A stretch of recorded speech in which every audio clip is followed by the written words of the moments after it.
Ibrani pasal 11 itu seringkali disebut sebagai pasal tentang iman. Dan di ayat satunya, ya, Ibrani 11 ayat 1 dikatakan di sini, iman adalah dasar dari segala sesuatu yang kita harapkan dan bukti dari segala sesuatu yang tidak kita lihat.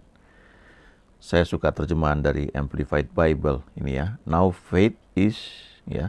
Sekarang iman itu adalah kepastian atau jaminan, asuransi ya, kepastian jaminan, konfirmasi dan title deed ya, itu sertifikat tanah ya.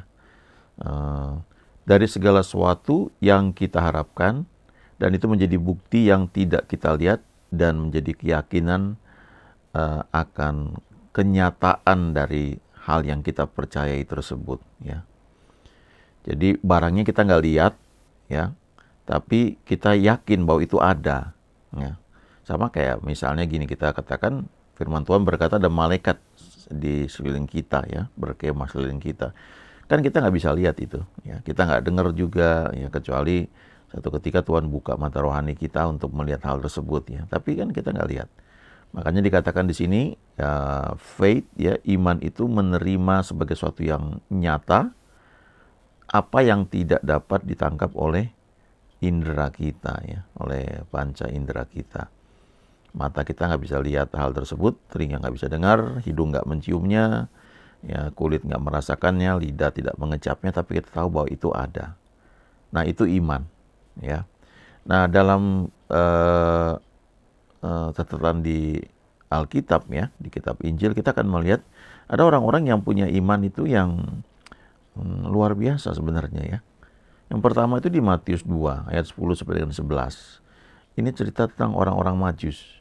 Mereka itu belajar seperti ilmu perbintangan begitu, dan diyakini bahwa mereka ini sebenarnya keturunan dari orang-orang pinter ya, wise men, orang-orang bijak, orang-orang Majus ya, yang berasal dari daerah di mana sekian lama sebelumnya, mungkin ribuan tahun sebelumnya ya, atau mungkin berapa ratus tahun sebelumnya, pernah hidup orang yang namanya Daniel dan tinggal di Babel. Dikatakan dia itu kepala orang berilmu. Jadi Daniel itu disegani, dan kita baca di gimana dia belajar bahasa tulisan orang Kasdim, dan bawahan dia itu termasuk para normal ya, dukun-dukun, tukang teluh dan sebagainya, itu di bawah otoritas dia ya. Jadi Daniel ini orang yang bercahaya di tempat yang sangat gelap sebenarnya, bahkan di negeri pembuangan. Nah, dikatakan di sini ketika mereka melihat bintang itu ya, orang-orang Majus itu melihat bintang itu, sangat bersukacitalah mereka. Maka masuklah mereka ke dalam rumah itu dan melihat anak itu bersama Maria ibunya, lalu sujud menyembah dia.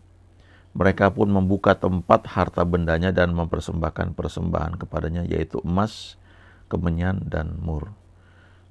Yang mereka bawa itu, emas, kemenyan, dan mur, itu barang yang sangat berharga pada masa itu. Dan kedatangan mereka, ya, orang-orang Majus ini, nggak disebutkan tiga ya. Kadang-kadang kalau dalam sandiwara Natal disebut dimunculkan 3 orang Majus ya, karena masing-masing bawa persembahan yang berbeda. Yang satu bawa emas, yang satu bawa kemenyan, dan satu lagi bawa mur. Tapi nggak ditulis bahwa 3 orang Majus ya. Tapi kemungkinan besar itu rombongan ya, rombongan yang terdiri dari banyak orang, sehingga kedatangannya itu membuat gempar ya di Yerusalem, di Raja Herodes sampai kaget gitu ya. Nah, yang menarik, mereka datang jauh-jauh ya. Mereka datang, kalau melihat perjalanannya itu ya butuh waktu yang sangat lama ya, dan belum ada peta seperti sekarang, apalagi kayak Google Maps itu ya, belum ada. Mereka cuma melihat bintang itu dan mereka berjalan. Lalu mereka datang, mereka menyembah dia, menyembah Yesus yang waktu itu masih bayi Ya, umurnya mungkin sekitar 2 tahun atau di bawah 2 tahun. Kalau dalam sandiwara Natal kan suka dimunculkan Yesus lahir di kandang domba, kemudian ada para gembala datang, ya ada malaikat, yang para gembala datang melihat, lalu ada orang Majus datang. Tapi sebenarnya itu waktu yang beda sekali. Pada waktu dia lahir ke muka bumi ini memang ada eh, para gembala. Itulah orang-orang pertama yang melihat kelahiran Yesus. Tapi kemudian setelah beberapa lama, lalu orang-orang Majus ini sampai dan usianya diperkirakan ya sudah ya batita gitu ya. Kenapa seperti itu ya? Di bawah 3 tahun bahkan di bawah 2 tahun. Karena ketika orang-orang Majus ini kembali ya melalui jalan yang lain, mereka tidak lapor kepada Herodes. Karena Herodes kan sebenarnya mau bunuh ya, mau bunuh bayi ini. Nah, Herodes marah waktu itu, merasa diperdaya, jadi dia suruh membunuh semua anak yang usianya di bawah 2 tahun.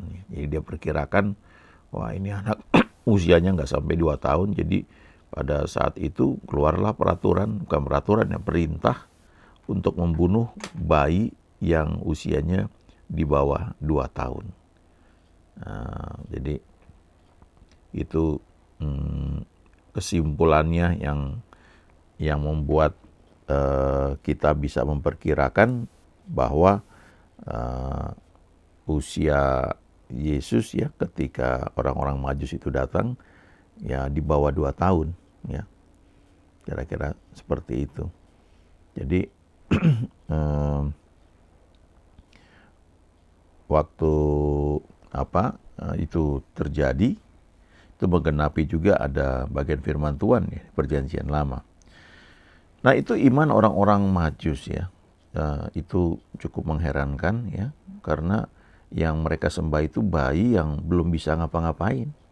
Bahkan untuk mempertahankan kelangsungan hidupnya perlu dibawa lari ke Mesir.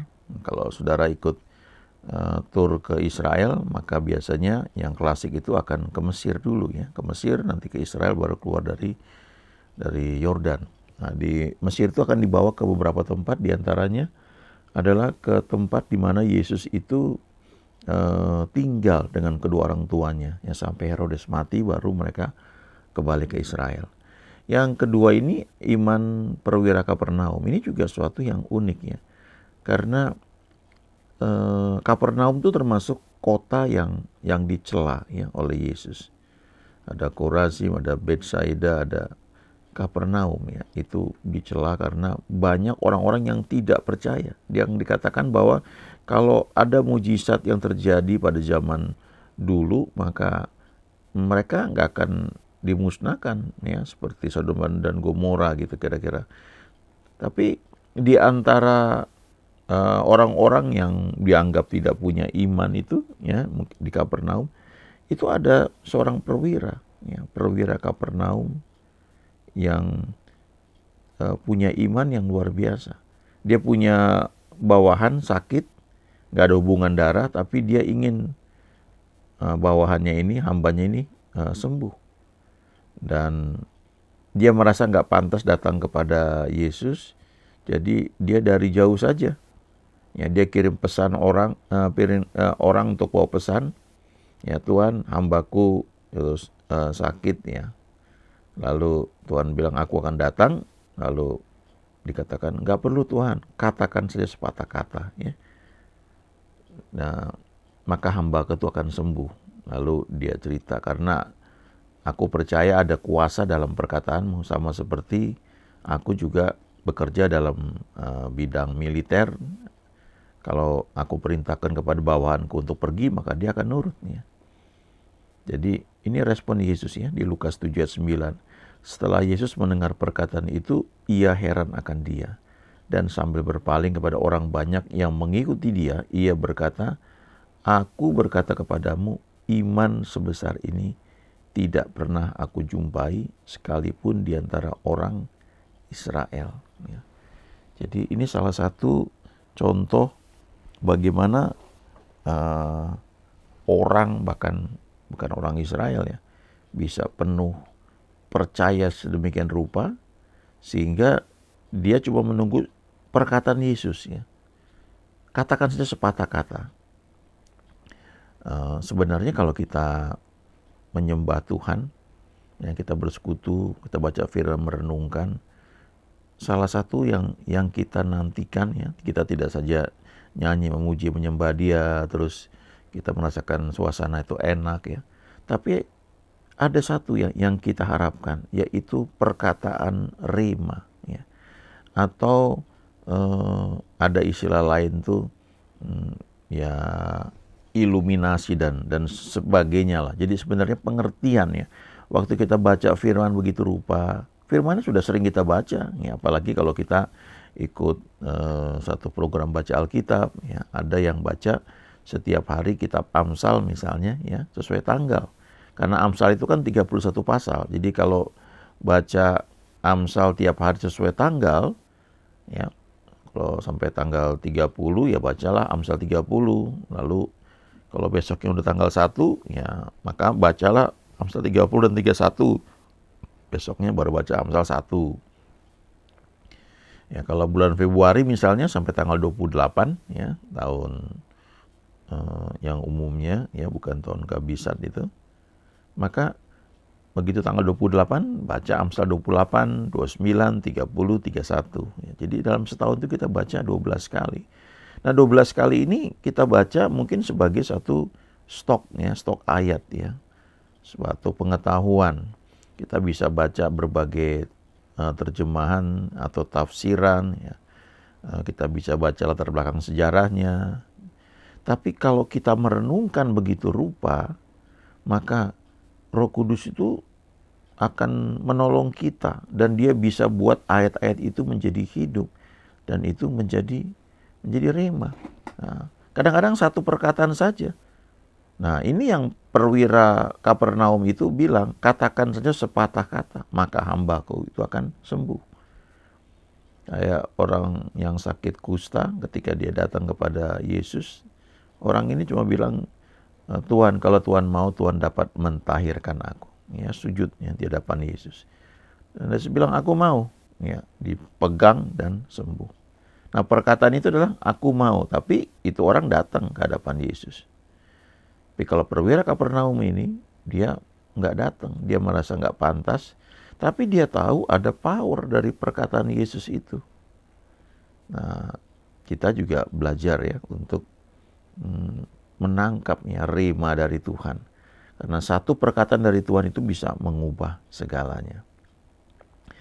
Nah, yang berikutnya lagi, ini ada Lukas 23 ayat 39 sampai dengan 43. Ya, waktu itu Yesus sedang disalib.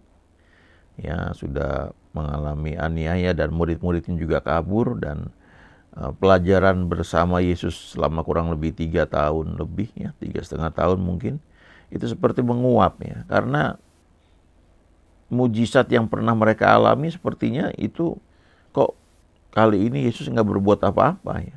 Nah, ditangkap dan nggak bisa berbuat apa-apa. Yang dia katakan bahwa dia akan datang sebagai raja kok katanya nggak terjadi ya. Lalu dia disalibkan dan dia disalibkan di antara dua penjahat yang juga disalibkan bersama dengan dia ya. Seorang di sebelah kiri, seorang di sebelah kanan. Ya. Lalu kalau kita baca nih ayat 39 ya. Seorang dari penjahat yang digantung itu menghujat dia, katanya, "Bukankah engkau adalah Kristus? Selamatkanlah dirimu dan kami." Tetapi yang seorang menegur dia, katanya, "Tidakkah engkau takut juga tidak kepada Allah, sedang engkau menerima hukuman yang sama? Kita memang selayaknya dihukum, sebab kita menerima balasan yang setimpal dengan perbuatan kita.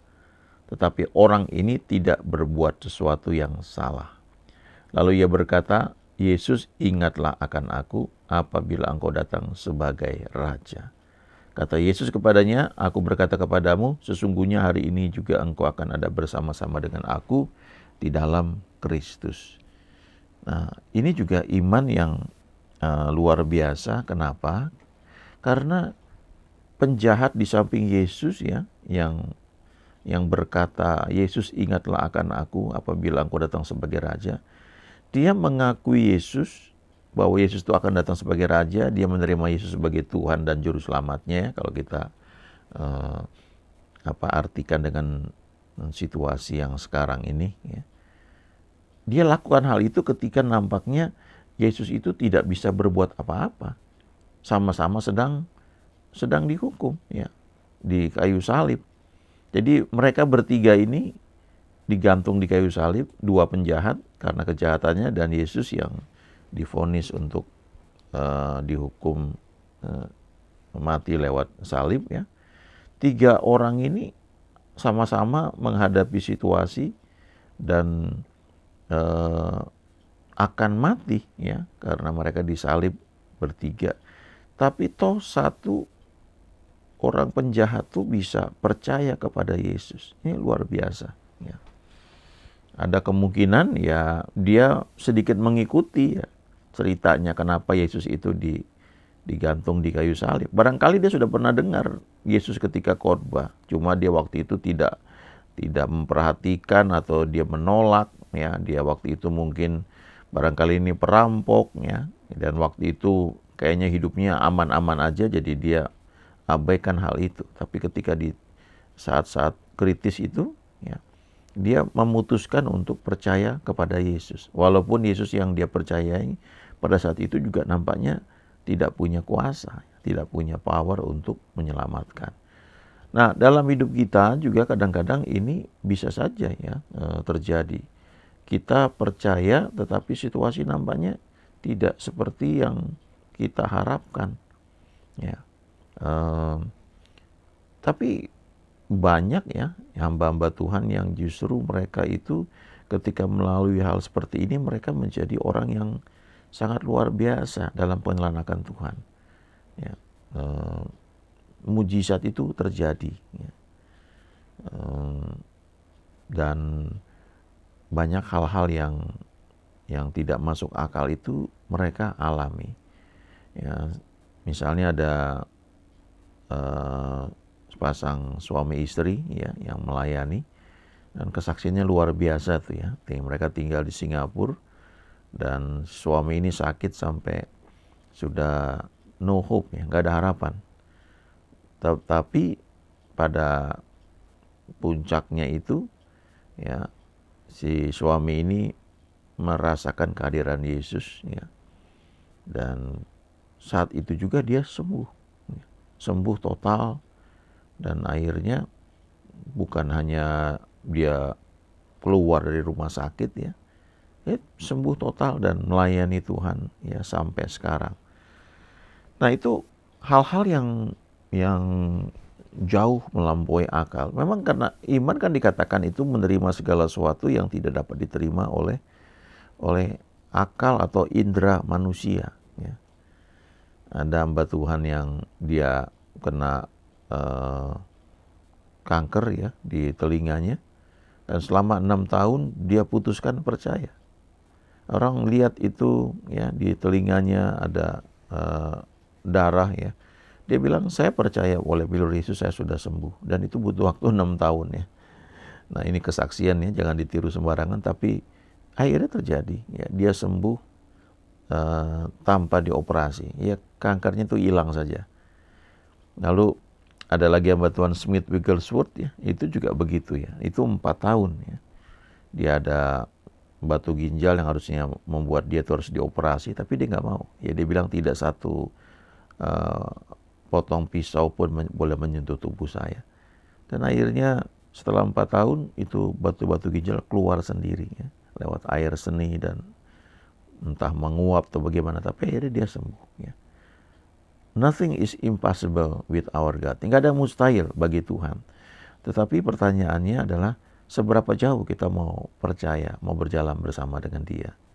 Ada orang-orang Majus yang melihat Yesus itu bayi, tapi mereka tahu ini raja yang akan datang. Mereka bawa persembahan jauh-jauh, dari tempat yang sangat jauh mereka datang untuk bawa persembahan kepada bayi yang nampaknya nggak bisa berbuat apa-apa. Lalu penjahat yang di samping Yesus itu yang bertobat juga melihat Yesus nggak bisa berbuat apa-apa, tapi mereka percaya. Ya, orang ini percaya, ya, yang temannya nggak percaya tapi dia percaya. Ya. Gak ada mustahil bagi Tuhan. Nothing is impossible with our God. Ya, haleluya. Amin.